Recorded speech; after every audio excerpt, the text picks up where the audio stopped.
мы любим сказки. Каждый знает сказку про доброго доктора Айболита, но такой необычной подачи вы точно нигде не видели. Башкирский государственный театр кукол готовится к открытию юбилейного 90-го сезона. Откроется он премьерой, спектаклем «Приключения доктора Айболита и его друзей» по сказке Корнея Чуковского. Эта история знакома всем. Речь пойдет о приключениях доброго доктора Айболита и его верных друзей Танечки и Ванечки, которые вступают в противоборство со злым Барбалеем и вредной сестрой Айболита Варвары. Ее сестра Айболита Варвара, но вот с братом мне не повезло. Стал известным ветеринаром, и животных не лечит назло.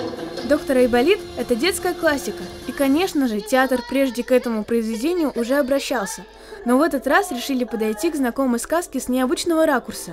Спектакль «Приключения доктора Айболита и его друзей» – красочное и необычное действо с множеством героев. По замыслу постановщиков это будет спектакль-праздник, спектакль-карнавал. Спектакль выдержан в стиле клоунады, поэтому актеры на сцене в клоунских масках и балахонистых костюмах. Эти же клоуны разыгрывают сказку посредством кукол, которых порядка 40 штук. Персонажей на сцене всего 7. 7 клоунов, которые исполняют одновременно по 2, по 3, а то и по 4 роли.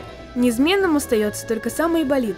Плюс ко всему, все остальные артисты со сцены разыгрывают интерактив со зрителями, а в нужный момент достают кукол животных и иллюстрируют ими стихи Чуковского. Но мы были на главной предпремьерной репетиции, поэтому зал пуст, здесь только представители СМИ.